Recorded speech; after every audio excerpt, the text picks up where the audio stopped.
एव च पतितानां पावनेभ्यो वैष्णवेभ्यो नमो नमः। जय रूप सनातन भक्त रघुनाथ श्रीजीव गोपाल भक्त दास रघुनाथ। ए छाये गोसाई करि चरण बंदन जहा हईते विघ्न नाश भीष्ट पुरन।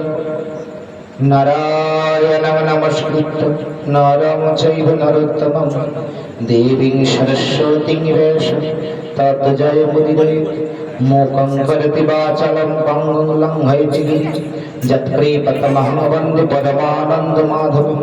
ॐ नमो भगवते वासुदेवाय। ॐ नमो भगवते वासुदेवाय। ॐ नमो भगवते वासुदेवाय। वंचाकल्पतरुभ्यश्च कृपासिन्धुभ्य एव च पतितानां पावनेभ्यो वैष्णवेभ्यो नमो नमः। सब श्रोता वैष्णवे आमी करी नमस्कार। सबे पद धूलि देह मस्तके आमार। दुर्गमे पथिमे अन्धस्य स्खलत्पादगतिर्मुः सकृपायष्ठिदारीणं सन्त सन्त अवलम्बनं। निताय गौरसुतनाथ प्रेमानन्दे हरि हरि बोल।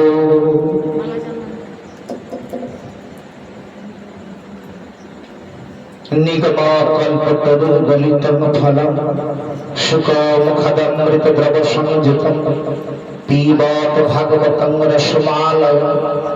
मुहुरहो रसिका भुवि भावुकाः श्रीमद्भागवतामृत।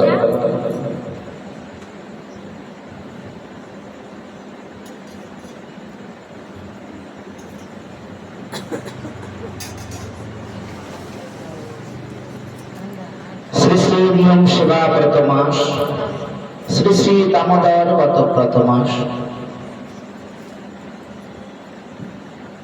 श्री श्री राधा दामोदरेर कृपाय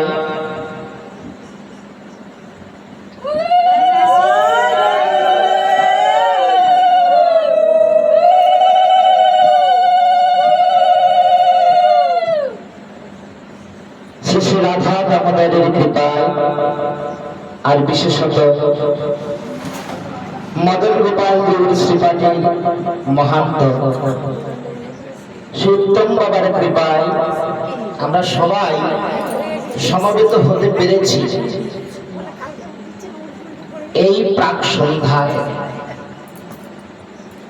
মনুষ্য জন্মকে ধন্য করবার জন্য হরি কথা কৃষ্ণ কথায় কালাতিপাত করতে পারছি উত্তম বাবার দয়া।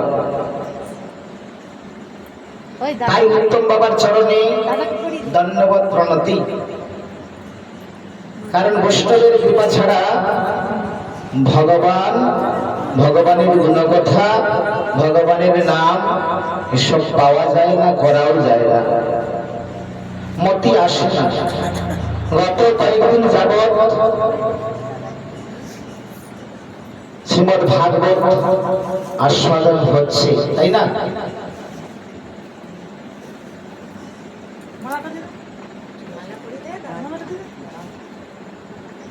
তো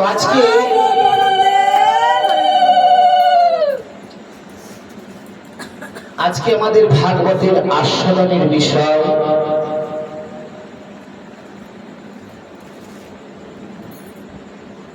মৈত্র ঋষির সঙ্গে বিদুরের সংবাদ, তাই না?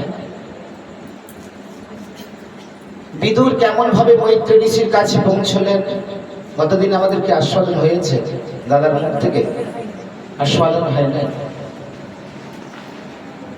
যখন কুরুক্ষেত্রের যুদ্ধ হয় কৌরব আর পাণ্ডব, তখন বিদুর ধৃতরাষ্ট্রকে উপদেশ দিয়েছিলেন, দাদা যদি 5 ভাইকে 5টা গ্রাম দিয়েই দাও তাতে কি এসে যায়। কিন্তু তখন দুর্যোধন হুঙ্কার করে উঠল, না, কি বললেন? বিনা যুদ্ধে নাই দেব সূচাগ্রমে দেব। তাই পুত্রের কথায় পিতা ধৃতরাষ্ট্র মায়ায় মোহিত হয়ে গিয়ে পুত্রের কথাটাকেই মান্য দিলেন আর বিদুরকে অপমানিত করলেন। সেই অপমানিত করতে বিদুর কি বলল, মনে মনে চিন্তা করলো এবং দাদা ধৃতরাষ্ট্রকে বলল, দাদা আমি তো তোমার মন্ত্রী ছিলাম, কিন্তু আজ থেকে আমি মন্ত্রিত্ব পদ ত্যাগ করলাম, আমি আর এখানে থাকবো না। তাই উনি তীর্থ দর্শনে পর্যটনে বেরিয়ে পড়েছেন। তীর্থ পর্যটন করতে করতে কোথায় এলেন? একদিন কোথায়? বৃন্দাবনের সমীপে এলেন এবং বিদুর মহামতির সঙ্গে, উদ্ধব মহামতির সঙ্গে সাক্ষাৎ হয়ে গেল বিদুরের। উদ্ধব কি করছেন? উদ্ধবজি কৃষ্ণের সঙ্গে সাক্ষাৎ করে কৃষ্ণ লীলা সম্বরণ করে চলে যাবেন। বিদুরের সঙ্গে, উদ্ধবের সঙ্গে সাক্ষাৎ করে উদ্ধবকে অনেক হিত উপদেশ দিয়েছেন।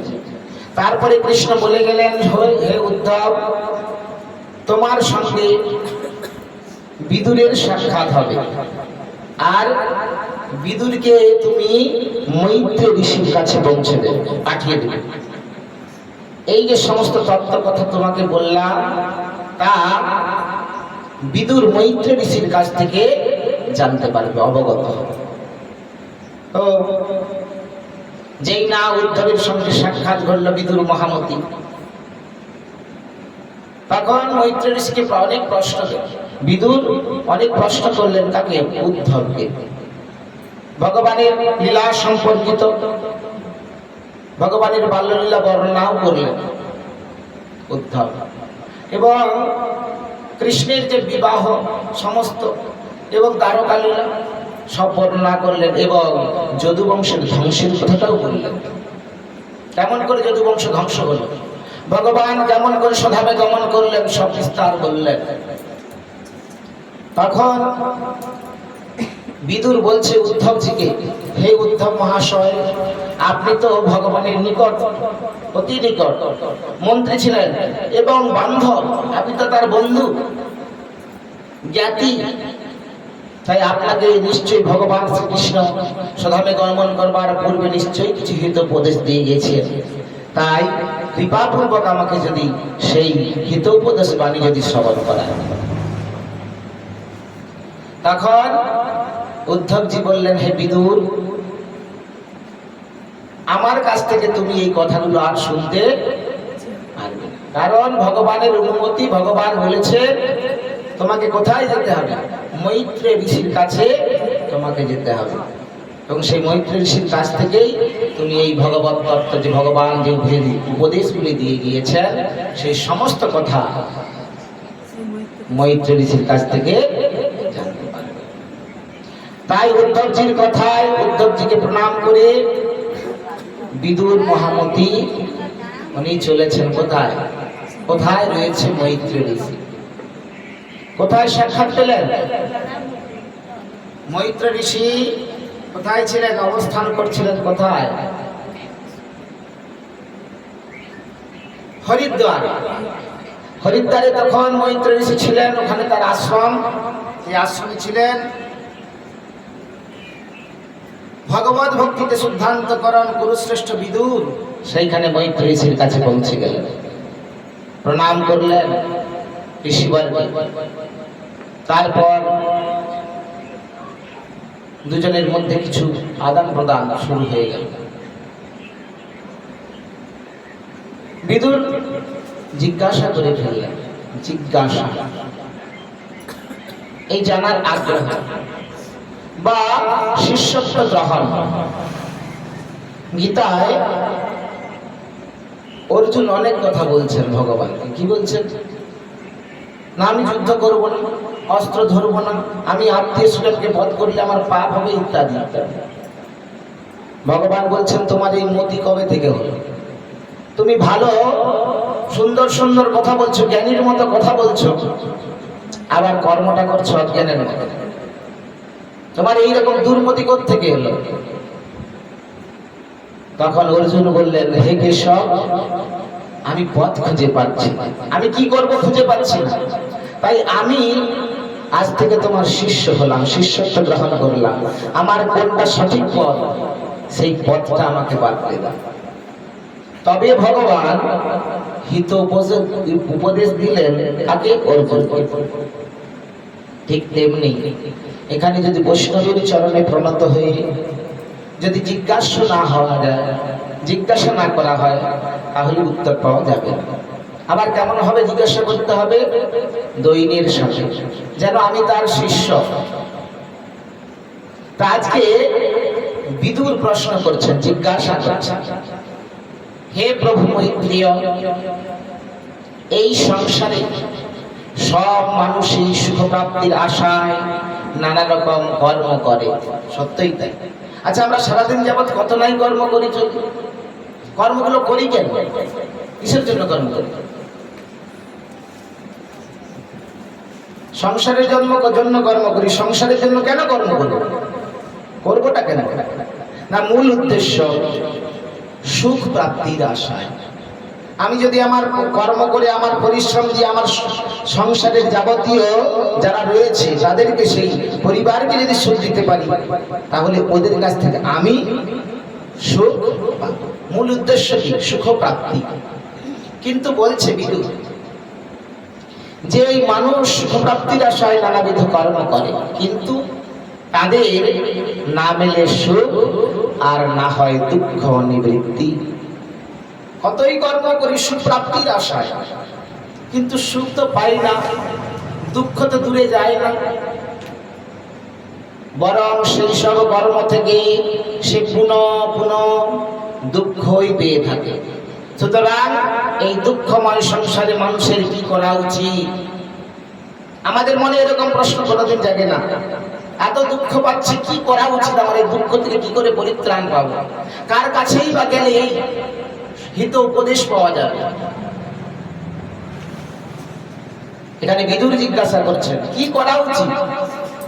আপনি কৃপা করে আমাকে সেই জ্ঞান উপদেশ করুন।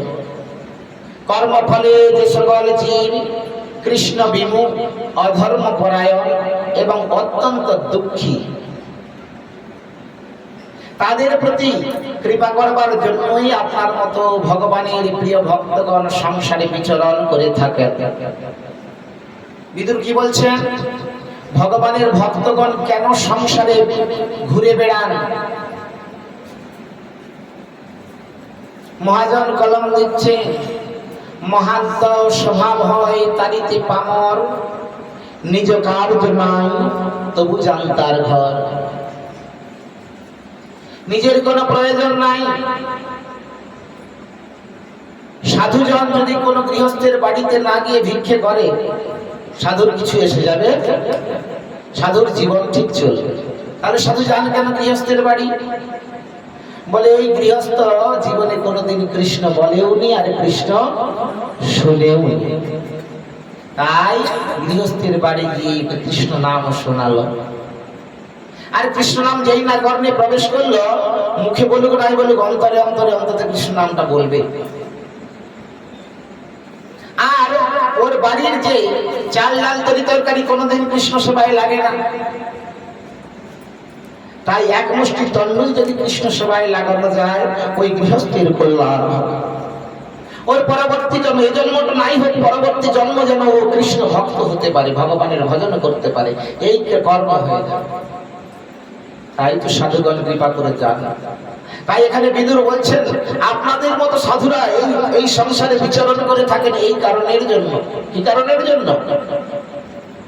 না, কর্মফলে যারা যে সকল জীব কৃষ্ণ বিমুখ, অধর্ম পরায়ণ এবং অত্যন্ত দুঃখী, তাদের প্রতি কৃপা করবার জন্যই আপনার মতো ভগবানের প্রিয় ভক্তগণ সংসারে বিচরণ করে থাকেন। হে মুনিবর, যেভাবে সাধনা করলে ভগবান সাধকগণের ভক্তিপুত হৃদয়ে এসে অবস্থান করেন এবং নিজের স্বরূপের অপরোক্ষ অনুভব করিয়ে সনাতন জ্ঞান অর্থাৎ পরমাত্মা সাক্ষাৎকার কারণ স্বরূপ আদি বেদমূলক জ্ঞান প্রদান করেন, আপনি সেই সুখকর উপায় আমাকে উপদেশ করুন। কি করলে, কিভাবে সাধন করলে? এখন বাবা সাধন যে করব, আমি তো সাধনের কথাটাই জানি না, জীবনের মূল উদ্দেশ্যের কথাই জানি না। যদি কাউকে জিজ্ঞেস করা হয়, বাবা আপনি খান কেন, খান কেন? বলে বাঁচার জন্য খাই। আচ্ছা এখন একটু চোখ তাকিয়ে দেখুন তো, সবাই কি বাঁচার জন্য খাচ্ছে না খাওয়ার জন্য বাঁচছে? খাওয়ার জন্য অনেকে বেঁচে থাকে, জানেন তো? যদি বাঁচার জন্য খাওয়া হয়, তাহলে বাঁচতে গেলে যেটুকু খাদ্যের প্রয়োজন ওটুকুই গ্রহণ করবে, আর খাদ্য গ্রহণ করবার প্রয়োজন নাই। আছে কি? নাই। তাহলে অখাদ্যগুলো খায় কেন? না বলে ওরা খাবার জন্য বাঁচে, বাঁচার জন্য খায় না।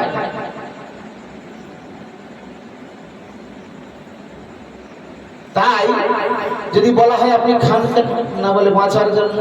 বাঁচেন কেন বলে আর কোনো উত্তর নেই। উত্তর আছে? অনেকে বলে বাবা ছেলের জন্য বেঁচে আছে, আমার বউ ছেলে মেয়ে আছে তাদের জন্য। ঠিক আছে, আপনি আজকে রোজগার করে দিচ্ছেন, যেদিন না রোজগার করতে পারবেন সেদিন কি হবে বুঝতে পারবেন। তাই যখন জিজ্ঞাসা করুন আপনি বাঁচেন কেন, বলে কোনো উত্তর নাই। আসলে আমাদের জানাই নাই আমি বেঁচে আছি কেন, কেন আমি এই মনুষ্য দেহ ধারণ করলাম, কেন মনুষ্য দেহ লাভ করলাম। এই মনুষ্য দেহ হল কৃষ্ণ ভজনের জন্য। এই মনুষ্য দেহ লাভ করে যে কৃষ্ণ ভজন না করে, মানে তার বৃথা জন্মটা, তার বৃথা হয়ে যায়, পশু পক্ষীর জন্মের মতো হয়ে যায়। তাই এখানে বলছে যে তাহলে আমি যে মনুষ্য জন্ম করলাম, মনুষ্য জন্ম হলাম, আমার জীবনের উদ্দেশ্যটা কি? কৃষ্ণ ভজন। সারা জীবন ধরে কৃষ্ণ ভজন করলাম, এর নাম হলো সাধনা। কেমন করে সাধনা করলে? তাহলে সারা জীবন ধরে কৃষ্ণ ভজন করে এর নাম সাধনা। ওই সাধনটা করে কি পাওয়া যাবে? সেটাই সাধ্য বস্তু, সেটাই হলো কৃষ্ণ। কৃষ্ণ ভাব পাওয়া যাবে, কৃষ্ণ প্রেম পাওয়া যাবে। তাই বলছে কেমন ভাবে সাধনাটা করতে হবে, আপনি কৃপা করে বলবেন। যেভাবে সাধনা করলে ভগবান সাধকের ভক্তিপূত হৃদয়ে, আমার হৃদয়ের মধ্যে যদি ভক্তি না থাকে তাহলে ভগবান বসবাস করবেন না। তাই বলছে ভক্তিপূত হৃদয়ে এসে অবস্থান করেন এবং নিজের স্বরূপের অপরোক্ষ অনুভব করিয়ে সনাতন জ্ঞান অর্থাৎ পরমাত্মা সাক্ষাৎকার কারণ স্বরূপ আদিবেদ মূলক জ্ঞানও প্রদান করেন। আপনি ভাগবত শ্রবণ করছেন, ভাগবতের কথা বুঝতে পারবেন না ভগবানের কৃপা যদি না আপনার উপর হয়। ভগবানের কৃপা হলে আপনি ভাগবতের কথা বুঝতে পারবেন, না হলে পারবেন না। বুঝিয়ে দিচ্ছেন কে? অন্তর্যামী রূপী ভগবান, যিনি বসে আছেন হৃদয়ে। তিনি আপনাকে এই জ্ঞান প্রদান করে কি করবে? বলে পরমাত্মা সাক্ষাৎকার করাবেন, আদি বেদমূলক জ্ঞান প্রদান করবেন। ত্রিলোকের নিয়ন্তা পরম স্বতন্ত্র শ্রীহরি অবতার গ্রহণ করে যে লীলা করেন, যেভাবে অবতার হয়ে কল্পের প্রারম্ভে এই সৃষ্টি রচনা করেন, তারপর জগৎ সংস্থাপন করে চরাচর জগতের জীবিকা নিধান করেন, আবার যেভাবে এই রচিত সৃষ্টিকে নিজের হৃদয়াকাশে বিলীন করে বৃত্তি শূন্য হয়ে যোগনিদ্রায় শয়ন করেন, এবং যেভাবে এই যোগেশ্বর প্রভু এক হয়ে অন্তর্যামী রূপে ব্রহ্মাণ্ডে অনুপ্রবিষ্ট হয়ে বহুরূপে প্রকাশিত হন, সেই সব রহস্য লীলা কথা আপনি আমাকে বুঝিয়ে বলুন। কৃপা করে বলুন, আমাকে শ্রবণ করান। যেই না এরকম প্রশ্ন করলেন, আর কি প্রশ্ন করছেন? যে সব মানুষ পাপ কর্ম হওয়াতে হরি কথায় বিমুখ, বাড়িতে সকলেরই কি কাজ আছে? বলে হ্যাঁ সকলেই তো কর্মে ব্যস্ত। কি কর্ম করছি? সংসারের কর্ম করছি। যে সংসারের কর্মগুলি করলে সংসারেই বদ্ধ হওয়া যায়, এই মায়াবদ্ধ হতে কোনোদিন পার হওয়া যায় না, সেই কর্মগুলোই করে যাচ্ছে। তাই বলছে যে সব মানুষ পাপ কর্ম হওয়াতে হরিকথায় বিমুখ সব অভাগা অজ্ঞ পুরুষদের জন্য আমার মন তো সর্বদাই দুঃখিত, কারণ মহাকালীদের জীবনের অমূল্য পরমায়ু বৃথা অমূল্য পরমায়ু হরণ করে চলেছেন। আর এরা বাক্য দেহ মন দিয়ে বৃথা বিবাদ বৃথা কর্ম আর বৃথা চিন্তায় দিন কাটিয়ে দিচ্ছে। সকালবেলা সূর্যদেব উদিত হলো পূর্ব আকাশে, দেখতে দেখতে আবার শীতকালের বেলা বাবা, দেখতে দেখতে সঙ্গে সঙ্গে যেন মনে হলো খুব কয়েক ক্ষণের মধ্যে একেবারে মাথার উপর সূর্য চলে এসেছে, তাই না? বলে কখন ঢলে পড়লো বুঝতে, সূর্য এই শীতকালের বেলায় সূর্য মাথার উপর এলে সঙ্গে সঙ্গে মানে খুব অল্প সময়ের মধ্যেই পশ্চিমে ঢলে পড়বে, মনে হবে এত তাড়াতাড়ি সূর্য হয়ে যাবে। জীবের প্রতিদিনের পাতা থেকে একটা একটা দিন কি করছে, হরণ করে নিচ্ছেন সূর্যদেব। আসলে সূর্যদেব না, মহাকাল হরণ করে নিচ্ছেন, সেই কথাটাই বলছেন। তাই এইবার সুখদেব গোস্বামীপাদ বলছেন, এই যে বিদুর মৈত্র সংবাদ কে কাকে শোনাচ্ছেন আমরা গতদিন শ্রবণ করেছি। আমার দাদাজি মহারাজ ছিলেন, উনি নিশ্চয়ই বলেছেন। পরীক্ষিত মহারাজকে শ্রবণ করাচ্ছেন কে? সুখদেব গোস্বামীপাদ। আর সুখদেব গোস্বামীপাদের মুখ থেকে শ্রবণ করাচ্ছেন শোনাচ্ছেন কে? সুতোয়া গোস্বামীপাদ। সুত গোস্বামীপাদ শোনাচ্ছেন কোথায়? নৈমিষারণ্যে। নৈমিষারণ্য ক্ষেত্রে সৌনকাদি মুনি ঋষিগণকে শ্রবণ করাচ্ছেন সুত গোস্বামীপাদ। সুত গোস্বামীপাদ শ্রবণ করেছেন সুখদেব গোস্বামীপাদের মুখে। সেই সুখদেব গোস্বামীপাদ বলছেন পরীক্ষিত মহারাজকে, হে রাজন, জীবের পারমার্থিক মঙ্গলের জন্য বিদুর যখন এইরকম সমস্ত প্রশ্ন করলেন, তখন সেই মুনিবর ভগবান মৈত্রেয় বিদুরের সেই প্রশ্নের জন্য তার খুব প্রশংসা করলেন। বাহ বাহ বিদুর, আপনি সুন্দর প্রশ্ন করেছেন, এই প্রশ্ন আপনার পক্ষেই করা সম্ভব। কেন না, আপনি সাক্ষাৎ ধর্ম মানে জনদেবতা। আপনি অভিশপ্ত হয়ে শূদ্রাণীর গর্ভে জন্মগ্রহণ করেছেন, কিন্তু আসলে আপনি তো সেই ধর্ম জনদেবতা, তাই আপনার পক্ষেই সম্ভব এরকম প্রশ্ন করবা, কারণ আপনি জ্ঞানী। মৈত্রেয় ঋষি মুনি বললেন, হে সদাশয় বিদুর, জীবের প্রতি অত্যন্ত অনুগ্রহ করে তুমি আমাকে অতি উত্তম প্রশ্ন করেছো। দেখেছেন, শুধুমাত্র যারা ভগবত ভক্ত, যারা সাধু, তারা শুধুমাত্র গৃহস্থের গৃহে গিয়ে গৃহস্থের কল্যাণ করেন তা না। বিদুর দেখছেন আমাদের মতো কলিহত মূঢ় জীবের জন্য আমাদের হয়ে প্রশ্ন করেছেন মৈত্রেয় মুনি ঋষির কাছে। তাই বলছে মৈত্রেয় ঋষি বললেন যে তুমি আমাকে অতি উত্তম প্রশ্ন করেছো, কি করতে? জীবের প্রতি অনুগ্রহ করে। জীব এই কথাগুলি শুনবে, শুনে তারা জ্ঞান লাভ করবে। আজকে বিদুর যদি প্রশ্ন না করতে, কথাগুলি ভাগবতে গ্রথিত হতো না। তাই তুমি উত্তম প্রশ্ন করেছো। অদক্ষজ ভগবানে তোমার মন সর্বদা সমর্পিত আছে। এই প্রশ্নের দ্বারা জগতে তোমার কীর্তি বিস্তার হবে। শুধু তাই নয়, তুমি যেমন তেমন না, এই যিনি ভাগবতের রচয়িতা শ্রীকৃষ্ণ দ্বৈপায়ন বেদব্যাস, সেই বেদব্যাসের ঔরসজাত পুত্র। তাই তোমার পক্ষে এই প্রশ্নগুলো সাজে। এইবার মৈত্রেয় ঋষি উত্তর দিতে শুরু করলেন।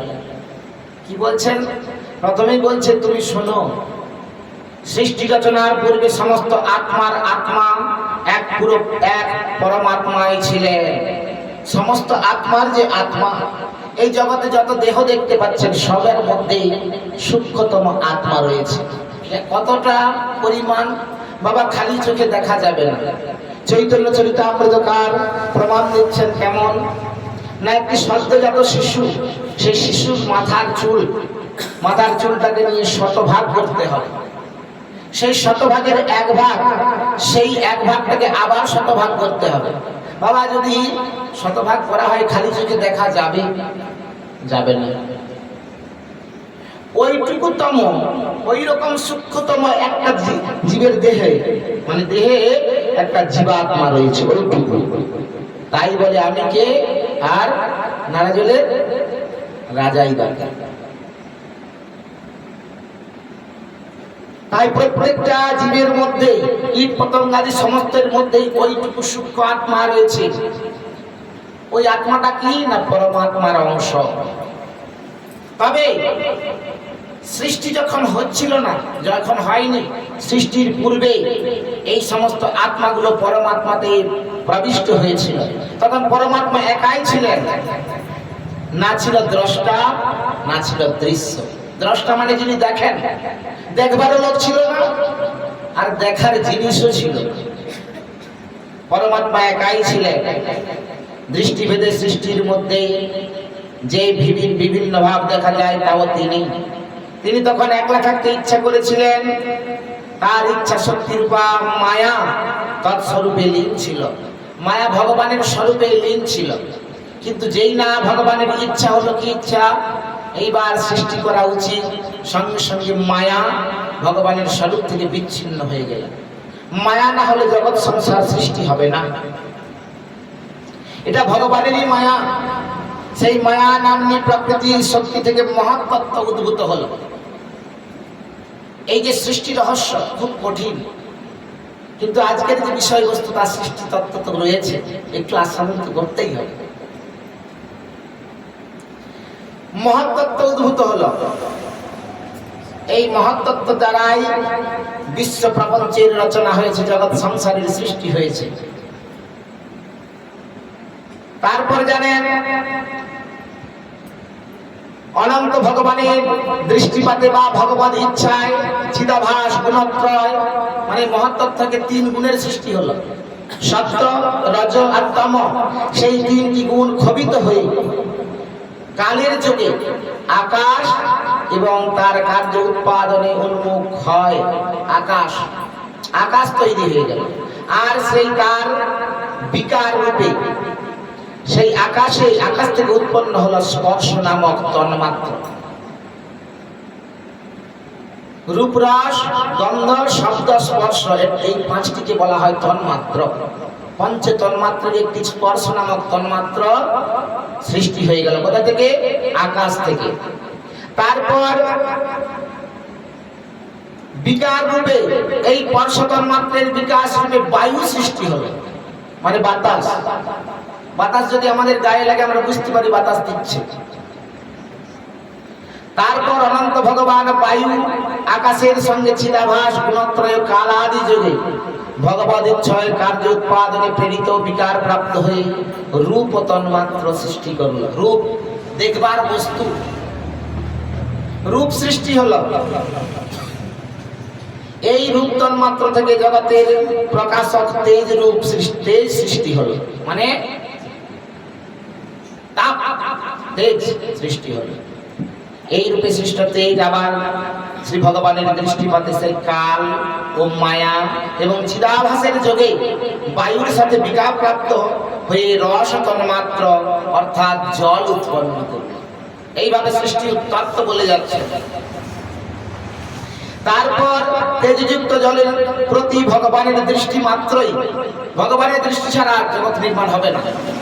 মায়া একা জগৎ নির্মাণ করতে পারবে না, তাই ভগবানের শক্তি প্রয়োজন।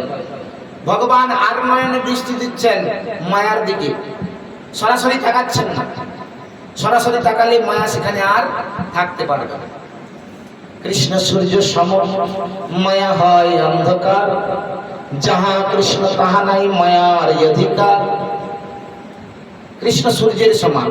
সূর্য যখন পূর্ব আকাশে উদিত হয়ে যায়, কোথাও আর অন্ধকার থাকে কি? থাকে না। তেমনি ভগবানকে সূর্যের সঙ্গে তুলনা করা হয়েছে। যেখানে মায়া সেখানে অন্ধকার, কিন্তু ভগবান যদি একবার ওইখানে চলে যায় বলে অন্ধকার সব আলোয় আলোকিত হয়ে যায়। তাই বলছে মায়া থাকতে পারবে না। তাই ভগবান সরাসরি তাকাচ্ছেন না মায়ার দিকে, আর নয়নে তাকালেন, শক্তি সঞ্চার করে দিলেন। কেন? না হলে জগৎ সংসার নির্মাণ হবে না। তাই এইবার কি হলো? না সেই ভগবান তার দৃষ্টি মাত্রই কাল মায়া ও চিদাভাসের সংযোগে বিকার প্রাপ্ত হয়ে গন্ধ তন্মাত্র সৃষ্টি করলো। গন্ধ, সেই গন্ধ তন্মাত্র থেকে উৎপন্ন হলো পৃথিবী অর্থাৎ ধরিত্রী। হে বিদুর, এই আকাশ আদি পঞ্চভূতের মধ্যে যে যে ভূত ক্রমানুসারে পরপর উৎপন্ন হয়েছে তাদের সাথে কারণ স্বরূপ পূর্ব পূর্ব ভূতগুলির সম্বন্ধ থাকাতে তাদের গুণগুলিও সেই অনুসারে থাকে বলে বুঝতে হবে। অর্থাৎ পঞ্চতন্মাত্র এবং পঞ্চতত্ত্ব নামে অভিহিত পঞ্চভূত ক্ষিতি, আপ, তেজ, মরুদ, বোম। একটু আগে যে বলা হলো পৃথিবী, জল, আকাশ, বাতাস আর তাপ, এদের থেকেই সৃষ্টি হয়েছে পঞ্চতন্মাত্র রূপ, রস, গন্ধ, শব্দ, স্পর্শ। তাই বলছে এই অর্থাৎ পঞ্চতত্ত্ব আবার পঞ্চতন্মাত্র নামে অভিহিত শব্দ, স্পর্শ, রূপ, রস, গন্ধ, এই পাঁচটি সূক্ষ্মভূত। একটি স্থূলভূত আর একটি সূক্ষ্মভূত। এবং আকাশ, বায়ু, তেজ, জল, ক্ষিতি এইগুলি হলো পঞ্চমহাভূত। এইভাবে সৃষ্টি বর্ণন করছেন। তারপর বললেন কি না, এই সমস্ত শক্তিগুলি, এই সমস্ত যে তত্ত্বগুলি সব ছড়িয়ে ছিটিয়ে রয়েছে। এই ছড়িয়ে ছিটিয়ে থাকার কারণে জগৎ সংসার নির্মাণ হচ্ছে। যখন যেই না দেখলেন ভগবান দেখলেন জগৎ সংসার নির্মাণ হচ্ছে না, সব তত্ত্বগুলি, শক্তিগুলি ছড়িয়ে ছিটিয়ে রয়েছে, এই শক্তিগুলিকে একত্রিত করতে না পারলে জগৎ সংসার নির্মাণ হবে না। তাই এই শক্তিগুলিকে একত্র করবার জন্য ভগবান তার শরীর থেকে বিরাট রূপী এক শরীর তৈরি করলেন, যাকে বিরাট পুরুষ বলা হয়। সেই বিরাট পুরুষ জন্মগ্রহণ করলো বটে, কিন্তু তার কোনো কর্ম করবার ক্ষমতা নেই, হাত পা সব পড়ে আছে। যখন এই সমস্ত শক্তিগুলি একত্রিত হলো, তার থেকে দেবতার সৃষ্টি হলো। ভগবানের দেহে যেমন বাহুতে শক্তি সঞ্চার করবার জন্য ইন্দ্রের উদ্ভব হলো। ইন্দ্র যেই না ভগবানের এই বাহুতে প্রবেশ করে গেলেন, সঙ্গে সঙ্গে ভগবান বাহু দুটি কর্ম করতে লেগেলেন ওই বিরাট পুরুষের। এইভাবে প্রত্যেক যান দেবতা প্রত্যেকটি অঙ্গ প্রত্যঙ্গে যেই না প্রবেশ করলো, মানে একত্রিত হয়ে গেল, সঙ্গে সঙ্গে বিরাট পুরুষের দেহটা কর্ম করতে শুরু করবে। হ্যাঁ, এইভাবে সৃষ্টি রহস্য বলে যাচ্ছে। মৈত্র ঋষি শ্রবণ করছেন। এইবার বিদুর আবার প্রশ্ন করলেন, শুনলেন বটে, বাবা সৃষ্টি রহস্যটা খুব জটিল,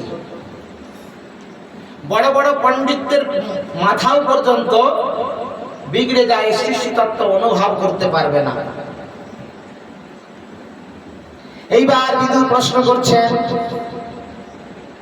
মৈত্র মুনির এই সব কথা শুনে ব্যাসনন্দন মহাপ্রাজ্ঞ বিদুর নিজ বাক্য মাধুর্যে তাকে প্রসন্ন করে বলতে লাগলেন। কি বললেন? ভগবান তো শুদ্ধ চৈতন্য স্বরূপ, নির্বিকার ও নির্গুণ। লীলাচ্ছলেও তার মধ্যে গুণবত্তা ও ক্রিয়াশীলতা কি হতে পারে? কি প্রশ্ন করছেন? এই না হলো শ্রোতা? আপনি বললেন ভগবানের দেহ থেকে বিরাট দেহ উৎপন্ন হলো, কিন্তু ভগবান কি? তিনি তো নির্বিকার, নির্গুণ। তাহলে আপনি বলছেন যে লীলাচ্ছলে তার লীলাচ্ছলেও গুণবত্তা ক্রিয়াশীলতা হতে পারে না। তাহলে আপনি বলছেন কি না ওই সমস্ত দেবতারা যেই না প্রবেশ করলো তার সমস্ত ক্রিয়াশীল হয়ে গেল শরীর? আমি এটা ঠিক বুঝে উঠতে পারছি না, মেনে নিতে পারছি না। কি করে হতে পারে? যিনি ভগবান তিনি তো স্বয়ং সম্পূর্ণ, তাহলে তিনি কারো অপেক্ষা করবেন কেন? এইরকম প্রশ্ন করছেন। বালকদের মতো তো কামনা এবং অপরের সাথে খেলা করবার ইচ্ছা তার থাকে না। তাই তারা বালকরা কি করে? খেলার জন্য যত্নবান হয়, কিন্তু ভগবানের তা তো নেই। তিনি তো নিত্য তৃপ্ত, তার তো খেলবার বাসনা নাই। তিনি তো পূর্ণ কাম ও তিনি তো সর্বদাই নিরাসক্ত। তিনি বা খেলার ইচ্ছা করবেন কেন? এই জগৎ সংসার নির্মাণ করবার ইচ্ছা তিনি করবেন কেন? কি কারণে তার ইচ্ছা হলো জগৎ সংসার নির্মাণ করবার। আর কি বলছেন, ভগবান তার ত্রিগুণাত্মিকা মায়া শক্তির দ্বারা জগৎ সৃষ্টি করেছেন, তার পালন করছেন, আবার তার সংহারও করবেন। দেশ কাল অবস্থা অথবা তার নিজের বা অপরের দ্বারা যার জ্ঞান কখনো আবৃত হয় না, মায়ার সাথে তার সংযোগ কি করে সম্ভব? একটু আগে যে কথাটা বলা হলো সেই কথাটাই বিদুর প্রশ্ন করছেন, কি করে হয় সম্ভব? মায়া তো অনেক দূরে অবস্থান করে, কি করে ভগবানের সংস্পর্শ হয়? আর কি বলছেন, একমাত্র সেই ভগবানই অন্তর্যামী রূপে সকল জীবের মধ্যে বর্তমান। সেক্ষেত্রে জীবের দুর্ভাগ্য এবং কর্মসমূহ দ্বারা সুখ প্রাপ্তি এবং দুঃখ প্রাপ্তি কি করে সম্ভব? ভগবানই তো রয়েছে জীবের মধ্যে, ভগবানেরই তো অংশ, তাহলে জীব কেন দুঃখ পাবে, কেন সুখ পাবে? হে তত্ত্বদর্শী, এই অজ্ঞানজনিত সংকটে পড়ে আমার মন বড়ই বিষাদগ্রস্ত হয়েছে। আমার এই মানসিক মোহ সংকট দয়া করে দূর করুন। এমন সুন্দর সুন্দর প্রশ্ন করছেন বিদুর।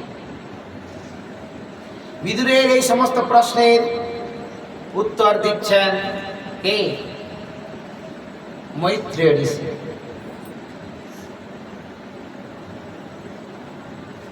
কত প্রশ্ন বিদুর! হে ব্রাহ্মণ, ধর্ম অর্থ কাম মোক্ষ প্রাপ্তির পরস্পর অবিরোধী সাধন সমূহ, বাণিজ্য দণ্ডনীতি, শাস্ত্র শ্রবণ বিধি, শ্রাদ্ধবিধি, পিতৃগণের সৃষ্টি এবং কালচক্রে গ্রহ নক্ষত্র তারাগণের অবস্থিতি প্রভৃতি আলাদা আলাদা ভাবে আমাকে বর্ণনা করে শ্রবণ করান, বর্ণনা করুন। হে ভগবান, আপনি পূর্বে যে মহত্তত্ত্বের কথা বলেছেন, একটু আগে আমরা শ্রবণ করলাম মহত্তত্ত্ব, সেই মহত্তত্ত্বের কথা যে বললেন, সেসব তত্ত্বের কথা বলেছেন, সেই সব তত্ত্বের প্রলয় কত রকম হয়, ধ্বংস কত রকম হয়, প্রলয় কত রকমের হয়। আবার ভগবান যখন যোগনিদ্রায় শায়িত থাকেন, তখন ওই সব তত্ত্বের মধ্যে কোন কোন তত্ত্ব তার সেবা করে, এই সমস্ত প্রশ্ন করে যাচ্ছেন। আর কোন কোন তত্ত্বই বা তার মধ্যে লীন হয়ে যায়। জীবের তত্ত্ব, পরমেশ্বরের স্বরূপ, উপনিষদ প্রতিপাদ্য আত্মা, পরমাত্মা বিষয়ক জ্ঞান এবং গুরু ও শিষ্যের পারম্পরিক প্রয়োজন সম্পর্কেও আপনি আমাকে বলুন। গুরু শিষ্যের কেন প্রয়োজন হয়? কেমন সুন্দর সুন্দর প্রশ্ন করছেন বিদুর। জ্ঞান, ভক্তি বা বৈরাগ্য মানুষের আপনা আপনি হয় না, আর এর জন্য জ্ঞানীগণ সেই সব জ্ঞানের সাধন সকল উপদেশ করেন। সেই সব সাধন আমি জানতে ইচ্ছা করি। ব্রাহ্মণ, মায়া দ্বারা আমার জ্ঞান চক্ষু বিনষ্ট হয়েছে, আমি অজ্ঞ, আপনি আমার পরম সহিত। অতএব শ্রী হরির লীলায় জ্ঞান লাভের উদ্দেশ্যে আমি যে সব প্রশ্ন করেছি, সেই সব বিষয় আমাকে উপদেশ করুন। বিদুরের মূল উদ্দেশ্য ভগবানের লীলা আস্বাদন করবেন, লীলা শ্রবণ করবেন, তার সঙ্গে সঙ্গে এই সমস্ত তত্ত্বের জ্ঞানগুলি অর্জন করবেন। হে পুণ্যাত্মন, ভগবত তত্ত্ব উপদেশের দ্বারা, খুব মন দিয়ে শুনতে হবে, হে পুণ্যাত্মন, ভগবত তত্ত্ব উপদেশের দ্বারা জীবের জন্ম মৃত্যু চক্রের থেকে মুক্ত করে অভয় প্রদানে যে পুণ্য হয়, সমস্ত বেদধ্যায়ন, যজ্ঞ, তপস্যা, দান জনিত পুণ্য কর্ম, দান ধ্যান জনিত পুণ্য পূর্বোক্ত পুণ্যের এক ক্ষুদ্রতম অংশের সমকক্ষ হতে পারে না। কি বলছেন? এই যে সমস্ত দান ধ্যান জনিত পুণ্য আর বেদধ্যায়ন, যজ্ঞ, তপস্যার দ্বারা যে পুণ্য অর্জন হয়, সেই পুণ্যের পুণ্য কার পুণ্যের সমান হতে পারে না? এক কোনো হতে পারে না। কোন পুণ্যের সমান? এক কোনো হতে পারে না, না ভগবত তত্ত্ব উপদেশ দ্বারা যে পুণ্য অর্জন। জীবের যে জন্ম মৃত্যু চক্র, এই 84 লক্ষ জনের যে ভ্রমণ, এই ভ্রমণ থেকে নিষ্কৃতি পাবে একমাত্র ভগবত তত্ত্ব অবগত হলে। সেই ভগবত তত্ত্ব যিনি অবগত করান, এই অবগত করানো থেকে যে পুণ্য হয়, তার তপস্যা দ্বারাও কত পুণ্য লাভ হয় না। এইবার মৈত্র ঋষি বললেন, হে বিদুর, আপনি ভগবত ভক্তদের মধ্যে প্রধান লোকপাল যমরাজ। কি বললেন? একটু আগে শুনেছি, আপনি স্বয়ং যমরাজ। পুরুবংশে জন্মগ্রহণ করেছেন। এইবার আপনি যে প্রশ্ন করলেন সেই প্রশ্নের উত্তর দিতে হলে আমাকে একটি গ্রন্থ শ্রবণ করাতে হবে আপনার। সেই গ্রন্থটি কি বলছে? তুচ্ছ সুখের জন্য যারা প্রবল সংসার দুঃখ ভোগ করছে সেই মানুষের দুঃখ দূর করবার জন্য সাক্ষাৎ ভগবান শঙ্কর যা সনত কুমার প্রমুখ ঋষিদের উপদেশ করেছিলেন সেই ভাগবত নামক মহাপুরাণ আমি আরম্ভ করছি। ভাগবতের মধ্যে তুমি যে যে প্রশ্নগুলি করেছ তার সমস্ত প্রশ্নের উত্তর ভাগবতের মধ্যেই রয়েছে। এই ভাগবত কে কাকে শ্রবণ করিয়েছিলেন? যে ভাগবতটা মৈত্র ঋষি বলছেন বিদুরকে, এই ভাগবত কে কাকে শুনিয়েছিলেন?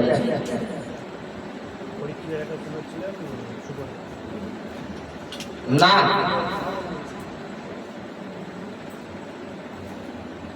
পরীক্ষিতকে শ্রবণ করাচ্ছেন শুকদেব।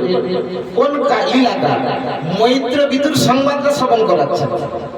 কিন্তু মৈত্র ঋষি শুনেছেন কোথায়? মৈত্র ঋষি বলছেন তো বিদুরকে।